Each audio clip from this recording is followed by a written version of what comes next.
¿no es cierto?, una Hereford por la cara blanca con una Angus, o algo parecido con una Hereford con overo negro, pero en el fondo lo que está buscando, ¿no es cierto?, es qué ventaja tiene el hibridismo en la producción de carne.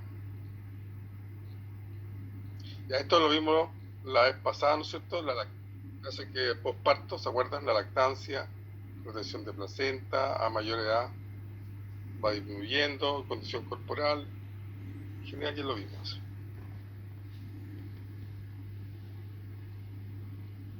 Ya. ¿Qué cosas tenemos que lograr? ¿No es cierto? Acá está, ¿no es cierto?, los parámetros para determinar eficiencia reproductiva, ¿no es cierto?, para, ¿no es cierto?, saber que estamos haciendo perfecta la pega en términos reproductivos y en general, esto tanto para leche y carne parecido, números de servicio o montas, ¿no es cierto?, menos de 2 montas o menos de 1,5 montas por vaca, ¿no es cierto?, el lapso interparto de un ternero al año, entonces tenía que estar alrededor de 3,65, ¿está bien? Mortalidad embrionaria ojalá menor a 0,5, porcentaje de nacidos muertos menor a 1, apariciones totales mayor al 90% y al destete mayor de los terneros de 85%. Eso sería excelente. ¿Se fijan? A eso tenemos que aspirar. Lo normal es mantenerse aquí. Para lo que uno trabaja en terreno, lo normal es uno se mantiene aquí por si acaso. Pero a esto es lo que tenemos que aspirar. Algunas vacas están acá, por si acaso. Ahora, cuando uno hace el promedio del rebaño, uno está por aquí.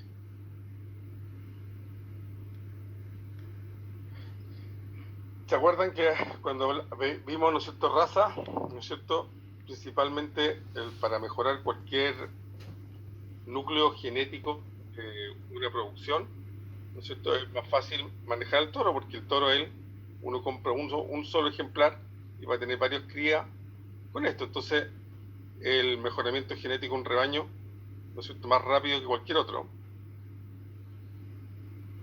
Si es que elegimos mal al toro, obviamente vamos a echar a perder el núcleo genético que tenemos y tenemos que elegir una raza, que esta puede ser paterna o final. ¿Se acuerdan cuál era la raza paterna?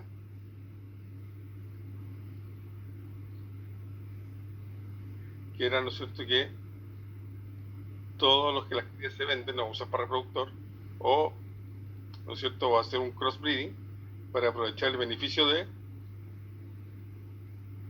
la cruza. ¿No es cierto? ¿Se acuerdan que aquí la heredabilidad, ¿no es cierto?, que me respondieron en la prueba? Hubo una que se equivocaron la mayoría, que no se equivocaron, la hicieron incompleta. Después se las comento al final, que tiene que ver no con esto, sino con otro pregunta, me acuerdo. Ya, la heredabilidad, ¿no es cierto?, obviamente tiene su proceso, y acá en carne hay unas cosas que nos interesan, ¿no es cierto? Acuérdense que la parte reproductiva es la que menos heredabilidad tiene. En cambio, los que más tienen el peso de nacimiento, eso lo vimos también en leche, ¿no es cierto?, peso al destete, que está un poco relacionado con el peso del nacimiento, habilidad materna, que ahora sí me interesa, es muy largo, ¿no es cierto?, ganancia de peso en engorda, todos los productivos, eficiencia de conversión alimentaria, ¿no es cierto?, peso final de la engorda, y clasificación del canal, área del lomo, blandura. ¿Se fijan? Entonces, estas son ahora las cosas que nos interesan. Ahora, esto está sacado de revistas, ¿no es cierto?, que venden semen de toro de carne. Ojo que se usa inseminación artificial, se usa, es muy bueno, pero, ¿no es cierto?, la mayoría, y la mayoría lejos, usa monte natural. Por lo tanto, muchas veces no tenemos esto. ¿Por qué? Porque nosotros, cuando ustedes compran un toro o se quedan con un toro para monte natural, ¿qué es lo que están comprando? El pasado del toro, entre comillas, porque en el fondo estás viendo la vaca y hijo de quién es, porque los compras chicos, supuestamente compras toros vírgenes, para que ustedes sepan, ¿no es cierto? No quiero un toro muy viejo, no porque sea malo, sino porque tiene miedo que se metan enfermedades o cosas así. Y segundo, lo que también compra es el prestigio del campo que te vende el toro. Hay campos que tienen muy buen prestigio de toros, y esos toros son los más caros, porque compra, elige, ¿no es cierto?, de qué papá, ¿no es cierto?, de qué toro hijo, ¿no es cierto?, ¿no es cierto?, de una buena vaca, de un buen toro, y además compra el prestigio del campo, por si acaso. ¿No es cierto? Entonces aquí tenemos, ¿no es cierto?, la heredabilidad en general. No me disculpe, ¿a qué se refería cuando se sería mejor monta natural? Eso se habla de la lechería como chiquitita. No, estamos hablando de carne. Lechería no se usa, o sea, se puede usar Ah, monta ya, natural. Estamos hablando en carne. ya. Aquí arriba, si se fija, dice selección de toro en carne. Pero en el fondo lo que me refiero es que lechería, ¿puede usar monta natural? Sí, se usa, pero muy poca. Eso sí que ya es al revés. Lo poco que se usa en inseminación artificial en toros de carne es lo mismo poco que se usa monta natural en lechería. Ya. O sea, se usa, pero poco. Y ahí es lo mismo. Tú compras un toro para lechería, compras el pasado del toro. De que el papá, la mamá, el abuelo, la abuela, y compras el pasado. Y en cambio, cuando tú compras inseminación artificial, semen, compras el futuro, porque están estudiando los hijos de esos toros. Entonces tienen claro cuánto mejoran.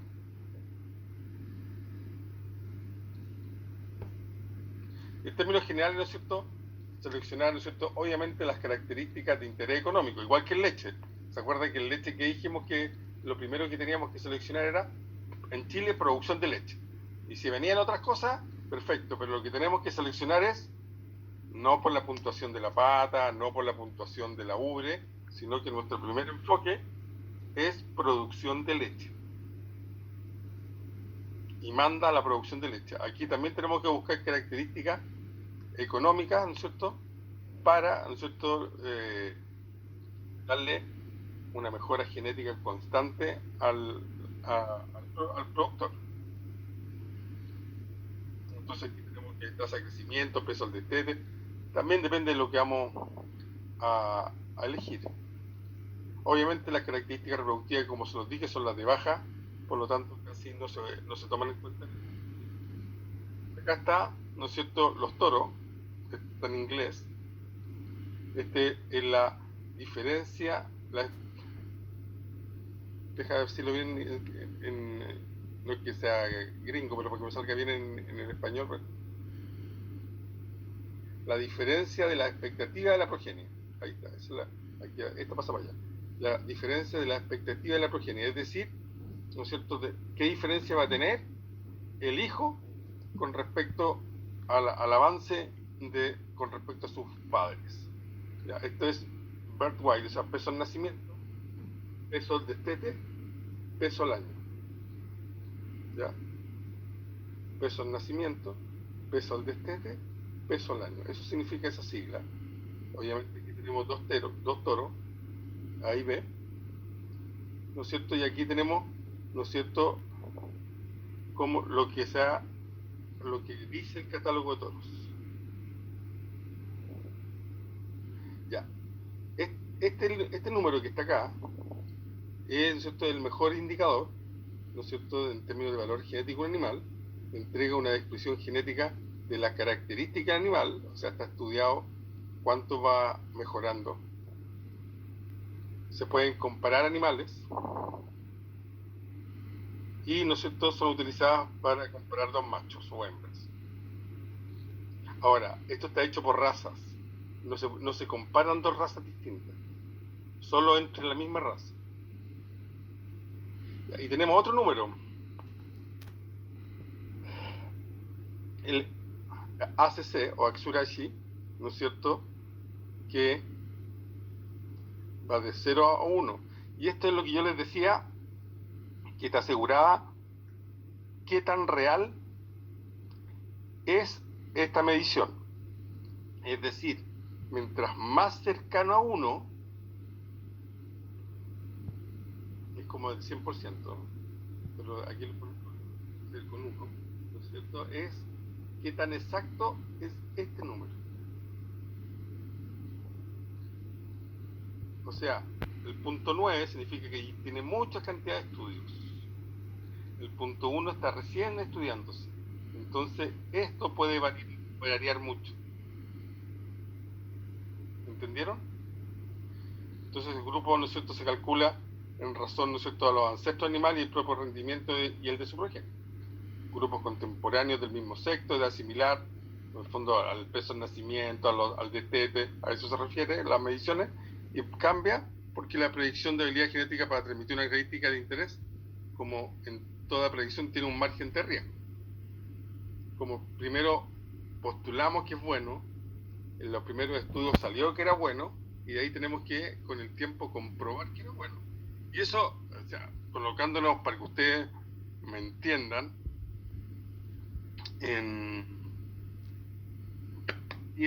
a lo que estamos viviendo la pandemia, hay muchas cosas que se dicen y después se siguen estudiando. No, por ejemplo, no sé, que bueno, ayer salió que ese medicamento, la que se usa para la malaria, no me acuerdo el nombre ahora, ¿no es cierto?, era tan buena para tratar. Ayer salió que se hizo estudios muy grandes y que dijo que no servía para tratar el coronavirus.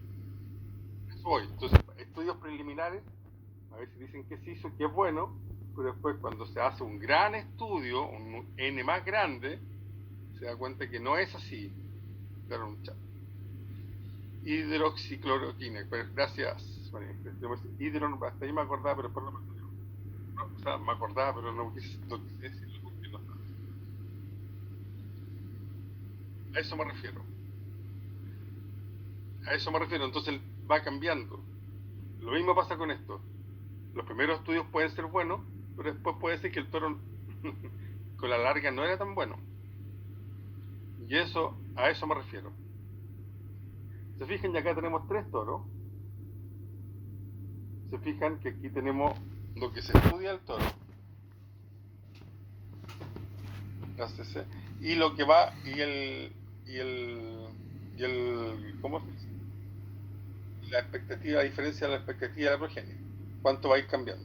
Entonces, mientras más grande esté este estudio, más certero, y ahí uno va eligiendo cómo va a comparar los toros con, ¿no es cierto?, el A con el B, el A con el C con el B, ¿no es cierto?, dependiendo de cada una de los pesos. Aquí está el ejemplo con el peso al destete, winning weight, ¿no es cierto?, y va diciendo.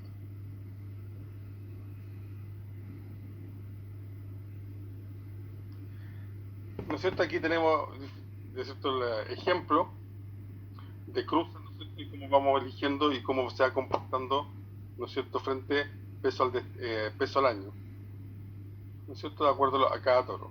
Y uno va eligiendo al final todo lo que quiere. Ya, esa es la forma de comprar a través de la revista, elegir el toro que queremos. Esa es una opción. Y ahí elegimos el toro. La otra opción, que la mayoría hace, para que ustedes sepan, es comprar toro. Un toro, ¿cuánto puede valer en forma natural? No en forma natural, en forma de campo. Un toro para ustedes, un toro de pedigrí, de un campo con reconocido, ¿cierto?, que te mandan los papeles y todo, puede valer 3-4 millones de pesos. Fácil. Y hasta más en algunos casos. Entonces, para comprar un toro, obviamente vamos a elegir la raza que estimamos que nos va a mejorar todo. Que tiene que tener un alto mérito genético, ojalá aprobado. Por eso uno compra en lugares donde más o menos te den ciertas garantías, ¿no es cierto?, respecto a eso. Y con las características que uno quiere de acuerdo al objetivo que estamos buscando. Ya, lo que sí tenemos que tener claro es que tenemos que elegir un toro que se adapte primero a las condiciones que tenemos en el campo. ¿Qué quiero decir con esto? Aquí pongo una foto como extrema, que es la de abajo, que está con nieve, ¿no es cierto?, bien helado. Yo no voy a venir, ¿no es cierto?, yo trabajo en Aysén, ¿no es cierto?, no voy a venir a comprar un Angus, ¿no es cierto?, del campo que está en Rancagua. Santa Clara, por ejemplo, y un campo que vende buenos toros. ¿Por qué? Porque obviamente ese toro, la genética está hecha para un clima como el de Rancagua, de la zona central, ¿no es cierto?, con comida de la zona central y todo. Va a llegar allá, el pobre se va a morir de frío y sus crías, ¿no es cierto?, no va a estar con los genes adecuados para el frío. Entonces, lo mismo para las condiciones que va a vivir el toro, tiene que ser condiciones similares. Acuérdense que la genética de ese toro, ¿no es cierto?, que puede ser muy bueno, viene, ¿no es cierto?, de una genética de acuerdo a ciertos parámetros de producción. ¿Ya? A eso se refiere. Ya, y ahí tenemos que examinar al toro. Ya, yo creo que, no sé si se los dije, pero se los voy a dejar claro acá. Obviamente va a entrar en la prueba. Ya, lo primero que uno hace para comprar un toro, ¿no es cierto? A uno a veces le pagan por ir a asesorar una compra. Ya. Lo primero que yo hago, ¿no es cierto? No que yo lo inventé, sino que yo lo aprendí de profesores y de doctores más que me enseñaron cuando yo era más chico. Lo primero, yo que pido que los toros estén sueltos. ¿Qué tengo que ver? Que camine, que no sea cojo, y después, cuando lo meto en la manga o el brete, reviso los ojos. ¿Por qué? Porque el toro que quiero que vea, las vacas. No quiero decir que si tiene una nube acá, no lo vaya a comprar, a lo mejor lo compro. Pero obviamente le ayudo, ¿cierto?, al dueño a rebajarle el precio si es muy bueno el toro, si considero que es bueno el toro. En el fondo quiero que no cojee, porque todo lo que cojea obviamente no monta, sobre todo las de atrás, porque si el toro va a saltar, ¿no es cierto?, todo su peso se va a recibir las patas traseras, los miembros traseros, posteriores. ¿Ya? Después de eso, después de todo eso, nos meto en la manga o en el brete y vengo a ver esto. ¿No es cierto?, que tenga suficiente desarrollo testicular, producir, ¿no es cierto?, espermios que sean capaces de preñar y, ¿no es cierto?, y capaz de identificar y cubrir hembras de celos. Eso fue esto es lo primero que yo cubro, en el fondo. Identificar que las vea y que pueda saltar. Cubrir la hembra.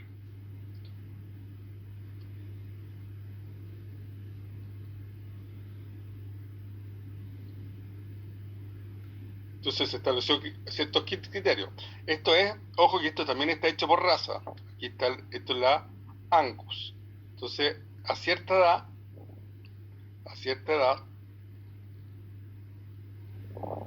uno debiera tener un diámetro testicular. ¿No es cierto? A los 15 meses, entre 15 y 18.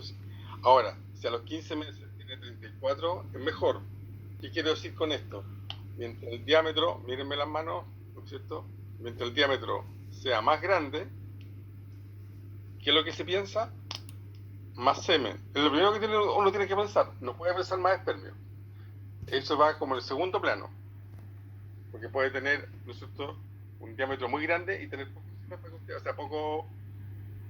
poco espermio. Eso es otra cosa. Puede tener una enfermedad, cosas así, golpe, ¿no es cierto?, más semen y pasar de más semen a más espermio. ¿Ya? Por si acaso. Entonces se toman los testículos, se miden y mientras, ¿no es cierto?, más grandes sean, por si acaso, mejor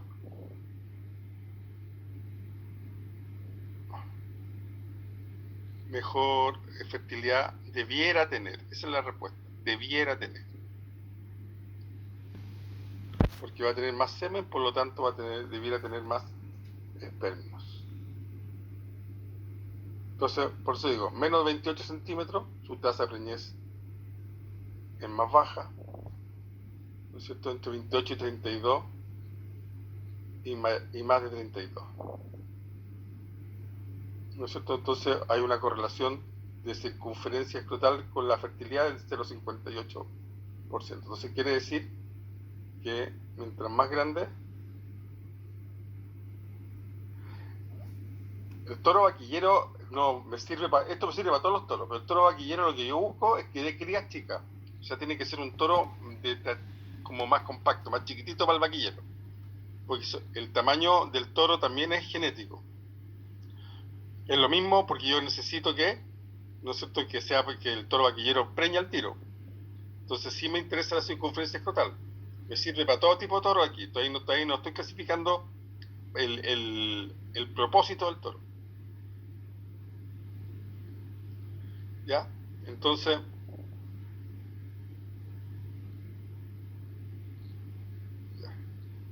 ¿no es cierto? Eso es lo que estamos viendo.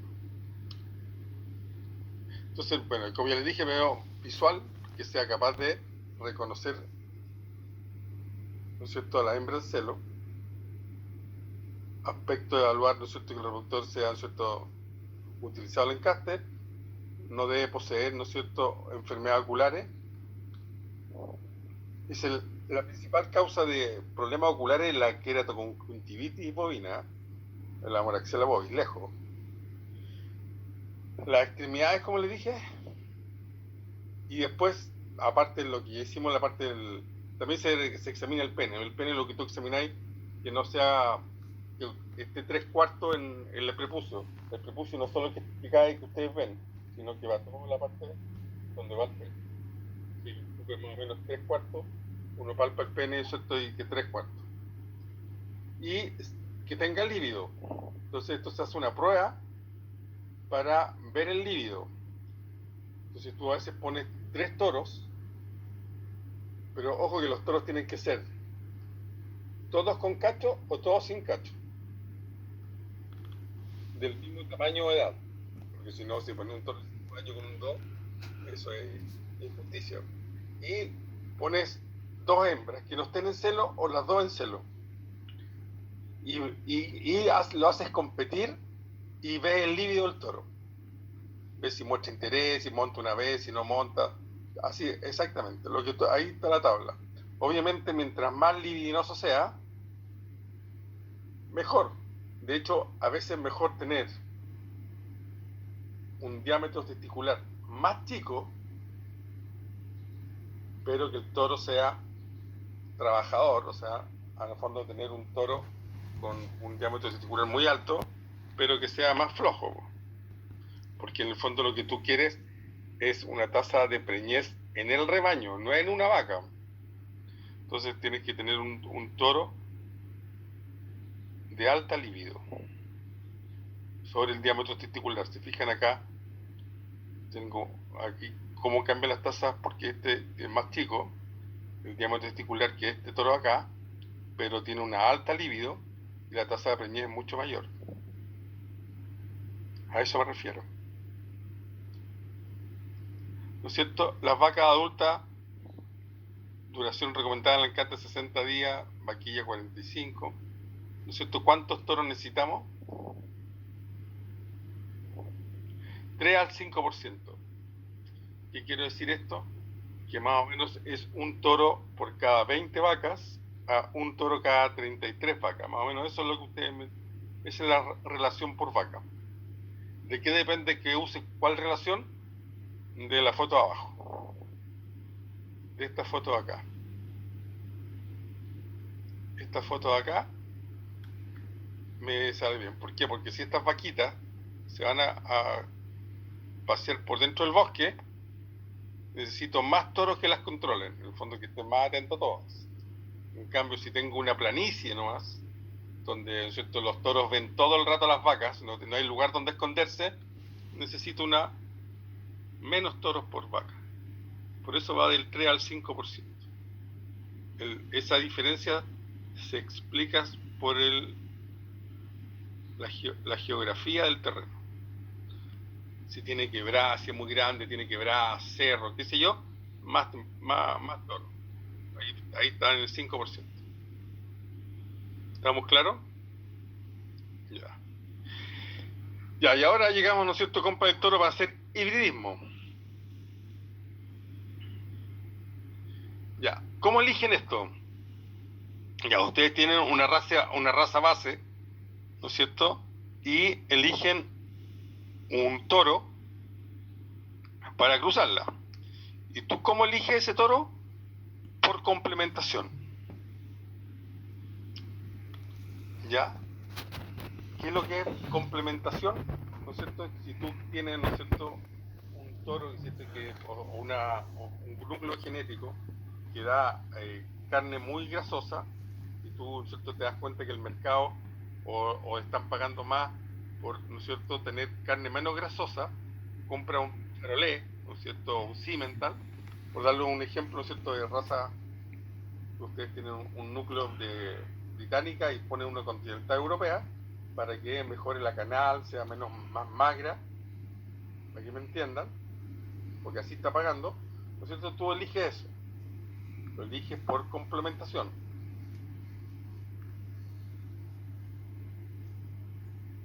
Pero el resultado te da vigor híbrido. ¿Por qué? Porque tu promedio, y es por complementación, ¿no es cierto?, es matemática, pero la genética no es matemática porque tienen cruces, ¿no es cierto?, de genes que no son tan aritméticos, sino que, ¿no es cierto?, porque hay dominancia, sobredominancia, ¿no es cierto?, de los genes, te varía el resultado. Un ejemplo muy claro es la producción de leche. Si Angus produce 20 litros y tú tienes uno que produce, pongámosle una cosa real, overo negro, overo colorado, que tiene en promedio 30 litros. Tú eliges, ¿no es cierto?, uno de 20 y uno de 30, para que las crías tengan 25, la hembra, 25 litros. ¿Cierto? El promedio de las dos. 30-20, el promedio es 25. 51, 25. Pero en la verdad no da 25, en la realidad, da 28. Entonces, ¿cómo explicas esos 3 litros de más?